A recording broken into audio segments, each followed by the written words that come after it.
Welcome to our channel 100% knowledge with success. Video देखने से पहले चैनल को सब्सक्राइब कीजिए और बेल आइकॉन दबाइए। नमस्कार दोस्तों, स्वागत है आपका एक बार फिर से केमिस्ट्री की क्लासेज में। देखो, हमारे पास कोऑर्डिनेशन कंपाउंड की बात चल रही थी जिसमें हम नोमेनक्लेचर पढ़ रहे थे।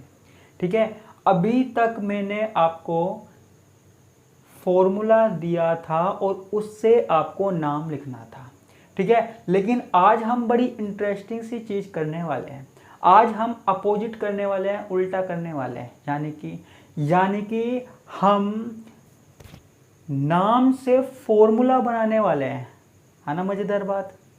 हमें नाम दिया हुआ होगा एग्जाम में और फॉर्मूला बनाना होगा। ठीक है, ये क्वेश्चन भी एग्जाम में पूछा जाता है लगातार। ठीक है, दो तरह के क्वेश्चन ज़्यादा पूछे जाते हैं, या तो नाम से फॉर्मूला बनाना या फॉर्मूले से नाम बनाना। ये लगभग हर बार आता है, कभी कभार छोड़ के हर बार आता है। ठीक है, जितने मैंने एग्जाम देखे हैं उनमें लगभग आया है। बीच में बस पिछले साल नहीं आया था जो अभी एग्जाम हुआ था, नहीं तो ये वाला क्वेश्चन आता है। ठीक है, बड़ा मज़ा आने वाला है क्लास में।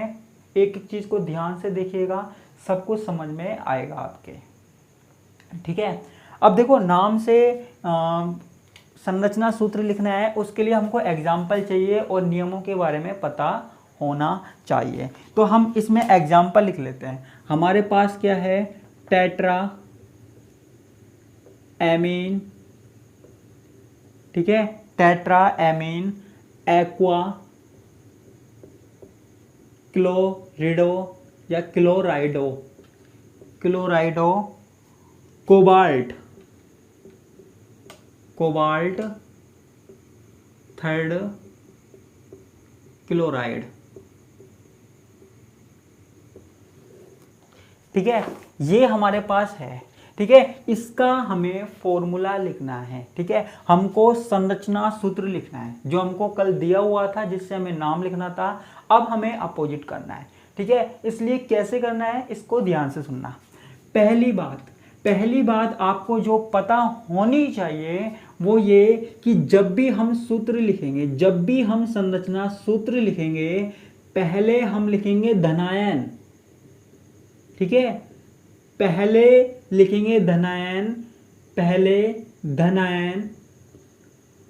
बाद में ऋणायन। ठीक है, यानी कि पॉजिटिव वाला भाग जो है हम वो पहले लिखेंगे और नेगेटिव वाला भाग बाद में लिखेंगे। ठीक है, तो हमको पता होना चाहिए पॉजिटिव कौन सा है, नेगेटिव कौन सा है। देखो, यहाँ पे क्लोराइड वाला भाग नेगेटिव है, क्लोरीन पे -1 चार्ज होता है, नेगेटिव है। और ये पूरा जो भाग है, ठीक है, ये क्या है? हमारे पास पॉजिटिव वाला भाग है, ये नेगेटिव वाला भाग है।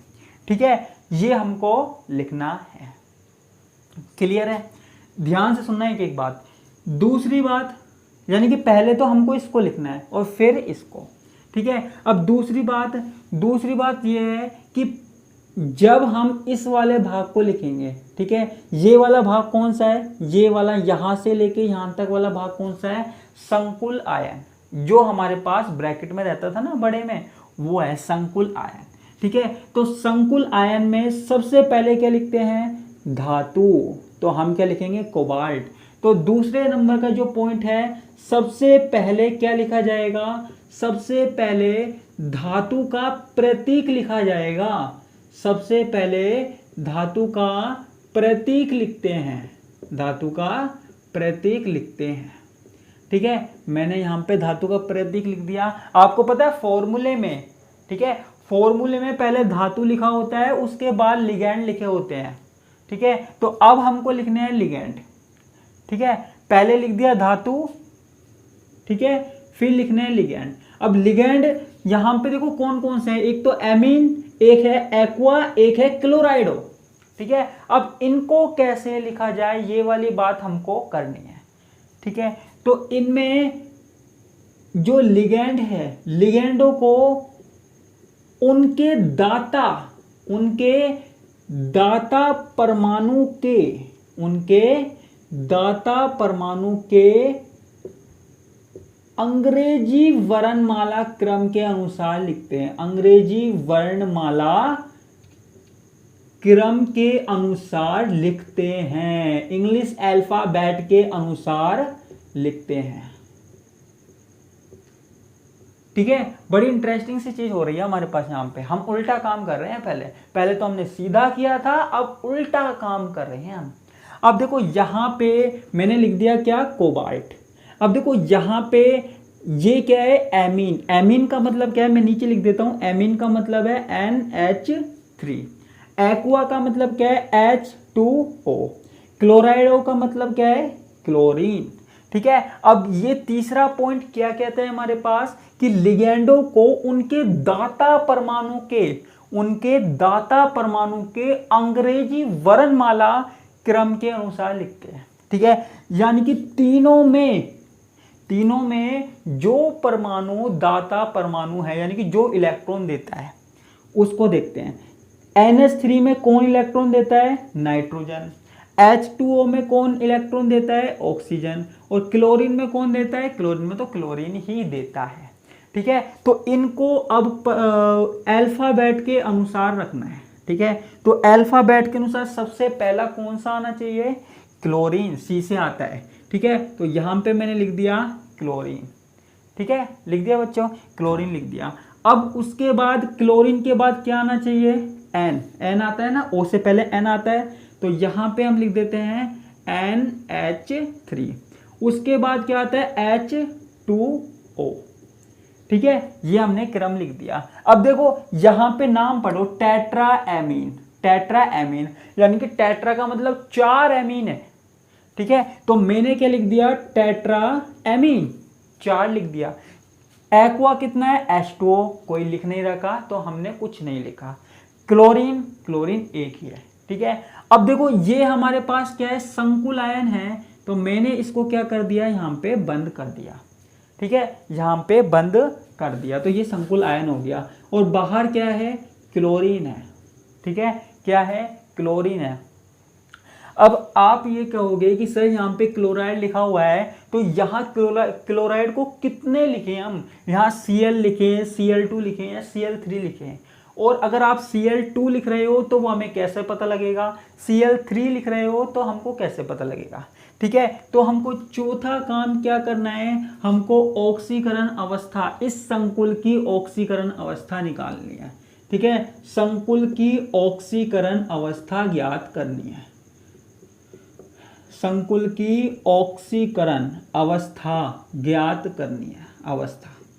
अब वो कैसे ज्ञात करेंगे, वो हम यहाँ पे ध्यान से देखते हैं।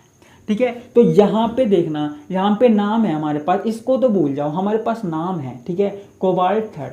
ठीक है, कोबाल्ट के बाद जो थर्ड लिखा हुआ है ना, थर्ड का मतलब क्या है, थर्ड का मतलब क्या है, कोबाल्ट +3 ऑक्सीकरण अवस्था में है। धातु है, धातु हमेशा प्लस ऑक्सीकरण अवस्था में रहेगा, तो धातु क्या है, +3 ऑक्सीकरण अवस्था है, तो मैंने यहाँ पे +3 लिख दिया।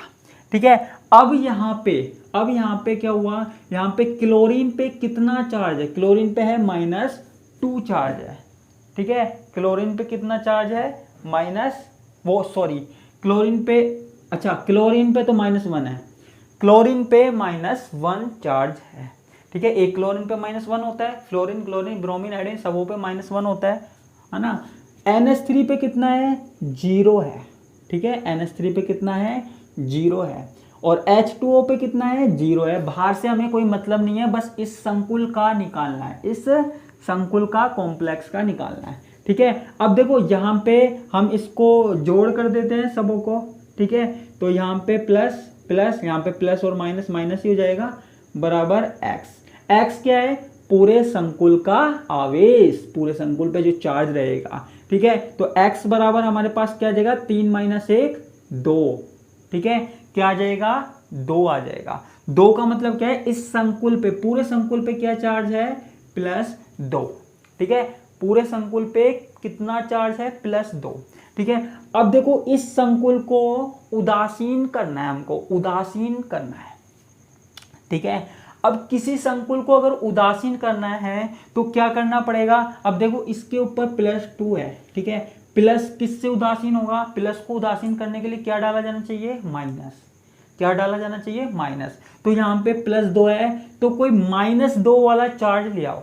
ठीक है, कोई -2 चार्ज लिया हो। अब यहाँ पे क्लोरीन है, एक क्लोरीन पे होता है कितना -1, तो आप क्या करोगे 2 क्लोरीन लगा दो, ठीक है, क्योंकि इस +2 को कौन खत्म करेगा, -2 खत्म करेगा, ठीक है। +2 को कौन उदासीन करेगा, -2 उदासीन करेगा, और वो तब ही हो सकता है जब हमारे पास 2 क्लोरीन हो, ठीक है, क्योंकि एक क्लोरीन पे -1 और दूसरे पे -1, ठीक है, तभी हमारे पास -2 होगा, ठीक है। तो ये हमारे पास किसका नाम हो गया, ये हमारे पास हमने फॉर्मूला लिख दिया, ठीक है। हमारे पास ढेर सारे एग्जाम्पल हैं, और भी एग्जाम्पल हैं, ठीक है। बड़ा इंटरेस्टिंग सा है। मैं तो ये चाहता हूँ कि आपको जहाँ से भी एग्जाम्पल मिले आप वहाँ से लिखें। तो यहाँ पे हमारे पास क्या है, पोटेशियम है, ठीक है, पोटेशियम है। उसके बाद क्या है, टेट्रा हाइड्रोक्सिडो या हाइड्रोक्साइडो, कुछ भी लिख सकते हैं। जिंकेट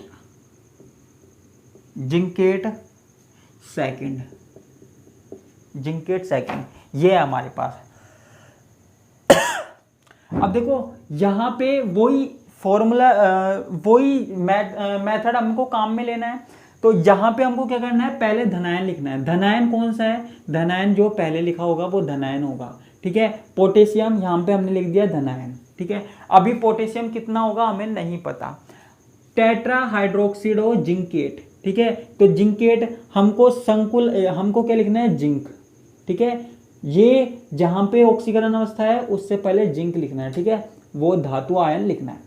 अब हमको क्या लिखना है, हाइड्रोक्सिडो यानी कि OH ग्रुप, ठीक है, OH। और टेट्रा का मतलब 4, यहाँ पे 4। अब ये वाला जो संकुल है वो क्या है, ऋणात्मक है, ये वाला क्या है, धनात्मक है, ये वाला ऋणात्मक है। इसको मैं किस में बंद कर देता हूँ, ब्रैकेट में, ठीक है।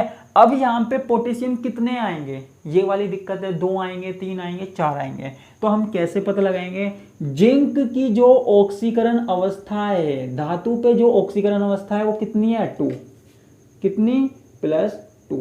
OH है, एक OH पे कितना चार्ज होता है, -1, 4 पे कितना होगा, -4, ठीक है। तो यहां पे मैंने क्या लिख दिया, -4 बराबर x, ठीक है। तो x बराबर क्या आ गया हमारे पास, -2 आ गया। -4 में से 2 गया तो -2 आया ना, ठीक है। अब देखो यानी कि इस वाले पूरे संकुल पे कितना चार्ज है, इस वाले पूरे संकुल पे कितना है, -2 चार्ज है, ठीक है। अब -2 को उदासीन करना है, -2 वाले चार्ज को उदासीन करना है, तो हमको अब क्या लाना पड़ेगा, प्लस वाला भाग लाना पड़ेगा, ठीक है। प्लस कौन सा है, पोटेशियम, ठीक है। एक पोटेशियम पे कितना चार्ज होता है, +1, ठीक है। तो यहाँ पे -2 को उदासीन करने के लिए कितने पोटेशियम लाने पड़ेंगे, 2, ठीक है। तो यहाँ पे हमको क्या लिखना पड़ेगा, K2, ठीक है। उम्मीद करता हूँ ये भी आपको समझ में आ गया होगा, ठीक है। K2 हमने यहाँ पे लिख दिया, और ये हमारे पास क्या हो गया, पोटेशियम टेट्रा हाइड्रोक्साइडो जिंकेट सेकंड, ठीक है। तो इस तरीके से हम क्या कर सकते हैं, फॉर्मूले लिख सकते हैं, ठीक है। और कराता हूँ, अभी तो टाइम है और टाइम ले सकते हैं हम, ठीक है। तो अब देखो एक एग्जांपल और कराता हूँ, पोटेशियम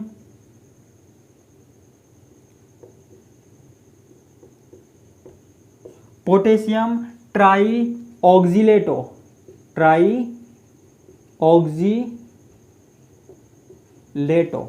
ठीक है। एल्यूमिनेट, ठीक है, और एल्यूमिनेट थर्ड, ठीक है। अब देखो पॉजिटिव वाला भाग लिखना है। देखो एक भाग ये आपको बिल्कुल साथ में लिखा दिखाई देगा। अब पहले पॉजिटिव वाला भाग लिखना है। पॉजिटिव वाला भाग कौन सा है, पोटेशियम के, ठीक है। नेगेटिव वाला भाग कौन सा है, ये। अब देखो इसमें हमको धातु आयन लिखना है, तरीका हम वही ले रहे हैं जो हमारे पास लिखा हुआ है। तो धातु आयन क्या है, एल्यूमिनियम है, ठीक है। धातु आयन क्या है, एल्यूमिनियम है, एल्यूमिनेट है। अब देखो ट्राई ऑक्सीलेटो क्या होता है, C2O4, ठीक है। कितने हैं, ट्राई, कितने हैं, ट्राई यानी कि 3। इसको हमको क्या करना है, ब्रैकेट में बंद कर लेना है। ठीक है, क्लियर है। अब देखो ट्राई ऑक्सीलेटो है, अब हमें क्या करना है, यहाँ पे पोटेशियम कितने होंगे ये पता लगाना है। ठीक है, कैसे पता लगाएंगे, एल्यूमिनियम का कितना चार्ज है, +3। ठीक है, अब ये बात आती है ट्राई ऑक्सीलेटो, ऑक्सीलेटो पे कितना चार्ज होता है। अगर आपने कहीं देखा हो, ठीक है, तो एक ऑक्सीलेट C2O4 इस पे -2 चार्ज होता है। कितना होता है, -2 चार्ज होता है। तो 3 पे कितना चार्ज हो जाएगा, 3 पे कितना हो जाएगा, -6। कितना हो जाएगा बच्चों, -6 हो जाएगा। ठीक है, तो -6 में से 3 गए तो कितना बचेगा हमारे पास, -3। ठीक है, अब -3 है, यानी कि इस पूरे पे हमारे पास क्या है, -3 है। ठीक है, तो ये हमारे पास, इसको मैं मिटा देता हूं, हमारे पास क्या निकल के आ गया, -3 निकल के आ गया। इस पूरे संकुल पे कितना चार्ज है, -3 है। अब हमको इसको क्या करना है, उदासीन करना है। माइनस को उदासीन करने के लिए क्या करना पड़ेगा, पॉजिटिव वाला लेके आना पड़ेगा, पॉजिटिव वाला कोई भाग लेके आना पड़ेगा। यहाँ पे पॉजिटिव कौन सा है, पोटेशियम। क्या है, पोटेशियम। ठीक है, अब -3 है, -3 को उदासीन करने के लिए हमको +3 पॉजिटिव लेके आना पड़ेगा, +3 धनात्मक चार्ज लेके आना पड़ेगा। -3 किससे होगा, +3 से। ठीक है, और हमको उदासीन किससे करना है, पोटेशियम से करना है। ठीक है, एक पोटेशियम पे कितना चार्ज होता है, +1 होता है। तो 3 पे कितना होगा, +3। तो यानी कि +3 3 होंगे तभी ये उदासीन होगा और इस पे से चार्ज हट जाएगा। ठीक है, तो यहाँ पे मैंने कितना लगा दिया, K3 लगा दिया। ठीक है, तो ये हमारे पास क्या हो गया, ये हमारे पास कुछ एग्जाम्पल हो गए, है ना। एक छोटा सा एग्जाम्पल और देख लेते हैं। एक हमारे पास क्या है, tetra carbonyl nickel, tetra carbonyl nickel. ठीक है, अब यहाँ पे कोई न तो पॉजिटिव दिया हुआ न नेगेटिव दिया हुआ, एक ही दिया हुआ है पूरा का पूरा, कोई बात नहीं। तो हमने क्या किया, निकिल, ठीक है, ये क्या है हमारे पास, धातु आयन।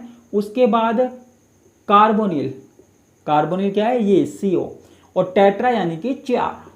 ठीक है, यहाँ पे कोई ऑक्सीकरण अवस्था नहीं दे रही थी, तो हमको निकालने की जरूरत भी नहीं है। और ना ही हमारे पास ना तो आगे कोई पॉजिटिव दे रखा है, न पीछे कोई नेगेटिव दे रखा है, न धनायन दिया हुआ न ऋणायन दिया हुआ, तो हमें कोई निकालने की बात है नहीं। तो देखो, मुझे उम्मीद है ये टॉपिक आपके अच्छे से समझ में आया होगा, बड़ा इंटरेस्टिंग सा टॉपिक था। तो अब आपको क्या काम करना है, अब आपको एक काम करना है, आपको जितने भी एग्जाम्पल मिले उनको कर करके देखना।